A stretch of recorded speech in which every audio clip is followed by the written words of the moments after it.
सेनापति हजारमारी एक अव्वल दर्जे का आलसी व्यक्ति की कहानी है। वह इतना आलसी था कि खटिया पर जिस करवट लेटता उसी करवट लेटा रह जाता।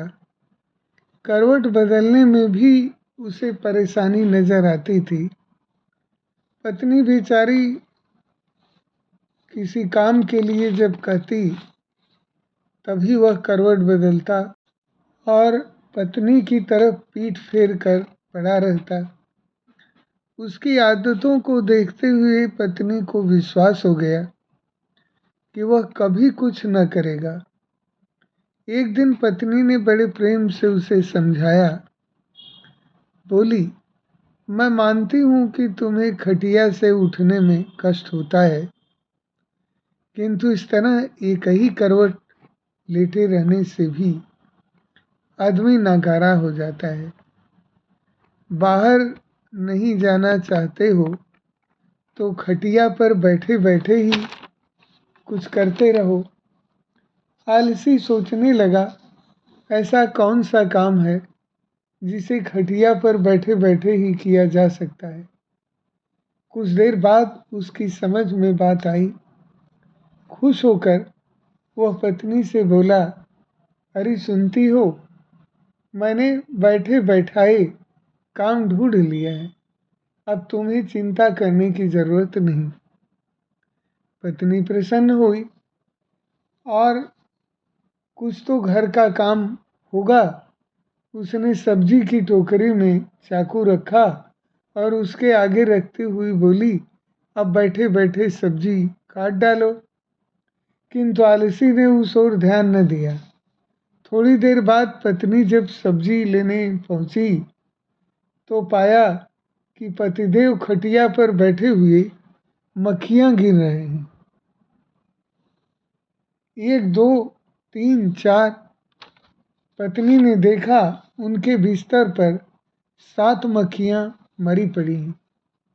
पत्नी को देखते ही उछल कर बोला, देखा मेरा कमाल, कितनी फुर्ती से 7 को मौत के घाट उतार दिया है।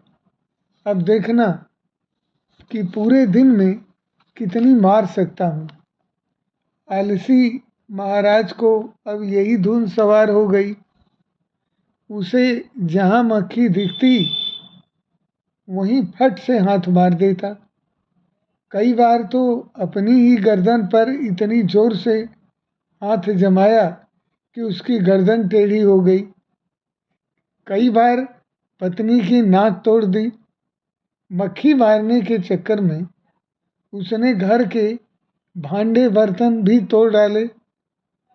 उसने प्रतिज्ञा कर ली कि कम से कम 1000 मक्खियां मार कर ही दम लेगा। जल्दी ही वह दिन भी आ गया जब उसकी प्रतिज्ञा पूरी हुई। उस दिन आलसी ने सारे शहर का चक्कर लगाया। कंधे पर बांस का एक मजबूत डंडा रख वह खुशी से उछलता कूदता अपनी बहादुरी का बयान करता जा रहा था। आज हजारों की मौत के घाट उतार आया हूँ। सुनकर लोग भयभीत हो गए। सारे शहर में हवा की तरह बात फैल गई कि उसने हजारों को मौत के घाट उतार दिया। लोगों ने उसका नाम हजारमारी रख दिया।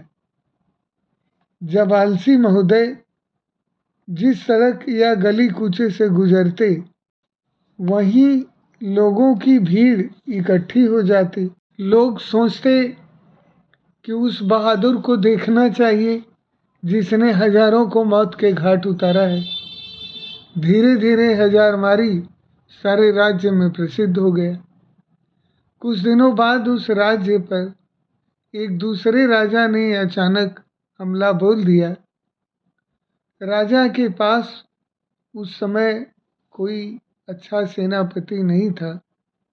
उसने दूतों को आदेश दिया कि वे तुरंत सारे राज्य में घूम कर देखें और जहाँ भी उन्हें सेनापति के योग्य कोई युवक दिखाई दे उसे फौरन हमारे दरबार में हाजिर करें।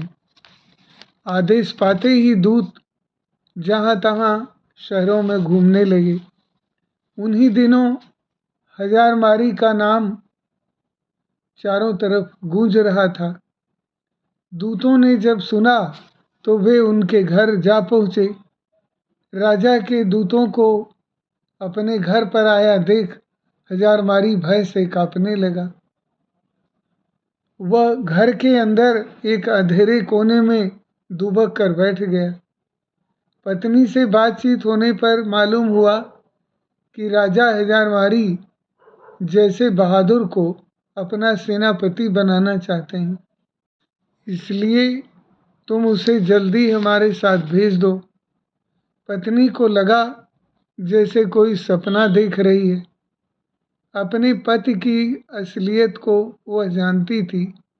सोचने लगी, काश ऐसा हो सकता। किसी तरह राजा के दूत हजारमारी को अपने साथ लेकर राजा के दरबार में पहुँचे। उस लंबे तगड़े नौजवान को जब राजा ने अपने सामने खड़ा पाया तो मन ही मन अत्यंत प्रसन्न हुआ। पूछा, तुम्हारा ही नाम हजारमारी है? जी हुजूर, मुझे ही हजारमारी कहते हैं। राजा बोला, तुम्हारी बहादुरी के चर्चे हमने सुने हैं। हम चाहते हैं कि शत्रु के साथ हो रहे युद्ध में तुम हमारी सेना का संचालन करो। कांपते हुए हजारमारी ने राजा की आज्ञा को स्वीकार किया और इस बात की सूचना देने के लिए घोड़े पर सवार हो पत्नी के पास पहुंचा। सुनकर पत्नी की खुशी का ठिकाना न रहा। उसने सोचा, हजारमारी सेनापति तो बन गया, पर शत्रु की सेना का मुकाबला वह कैसे करेगा? कहीं वह डरपोक आदमी युद्ध के मैदान में घोड़े से उतरकर भाग आया तो राजा इसे जीवित न छोड़ेंगे। उसने एक मजबूत रस्सी से हजारमारी को घोड़े से बांधना शुरू किया। यह क्या कर रही हो? हजारमारी ने पूछा। मैं आपको घोड़े के साथ बांध रही हूँ। स्वामी, ऐसा किस लिए? इसलिए कि कहीं आप लड़ाई के लिए उतावले होकर घोड़े से कूद पड़े और पैदल ही न लड़ने लगे। वापस लौटने पर भरे दरबार में जब लोगों ने हजारमारी को घोड़े से बंधा हुआ पाया तो उनका उत्साह और भी बढ़ गया। ऐसा वीर सेनापति दूसरा कौन हो सकता है जिसने घोड़े से न उतरने की मन में ठान ली थी। सेना युद्ध के लिए तैयार थी। राजा की आज्ञा पाते ही हजारमारी के नेतृत्व में वे युद्ध भूमि की ओर चल पड़े। शत्रु की सेना को जब मालूम हुआ कि एक बड़ी फौज के साथ हजारमारी मुकाबला करने चल पड़ा है तो उनके योद्धाओं का धैर्य टूट गया। उन्होंने सुना था कि हजारमारी अकेला ही हजारों को मार गिराता है। यह नाम सुनते ही बड़े बड़े योद्धाओं के होश उड़ गए। उन्हें साक्षात अपनी मृत्यु नजर आने लगी। हजारमारी की सेना का उत्साह आसमान को छू रहा था। मैदान में पहुंचते ही वे शत्रु की सेना पर टूट पड़े। दोनों सेनाओं के बीच घमासान युद्ध होते देख हजारमारी ने अपने घोड़े को एक एड़ लगाई और बांसों के घने जंगल में जा छिपा, किंतु उसकी सेना ने शत्रुओं को दम न लेने दिया। वह शत्रु का मुकाबला करती हुई उसे खदेड़ ले गई और अपने राज्य से निकाल बाहर किया। शत्रु पर विजय पाने के बाद अपने सेनापति की जय जयकार करते हुए जब सैनिक वापस लौटने लगे तो हजारमारी भी बांसों के जंगल से निकलकर उनके बीच शामिल हुआ। वापस लौटने के बाद नगर में धूमधाम से विजय का उत्सव मनाया गया।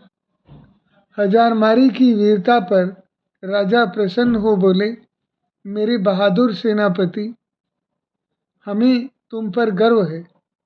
तुम्हारी अद्वितीय वीरता के कारण हमें विजय प्राप्त हुई है। इसके पुरस्कार स्वरूप हम तुम्हें 1000 स्वर्ण मुद्राएं देते हैं। साथ ही हमेशा के लिए तुम्हें प्रधान सेनापति नियुक्त किया जाता है। घोषणा सुनकर हजारमारी बहुत प्रसन्न हुआ और मन ही मन अपने भाग्य की सराहना करने लगा।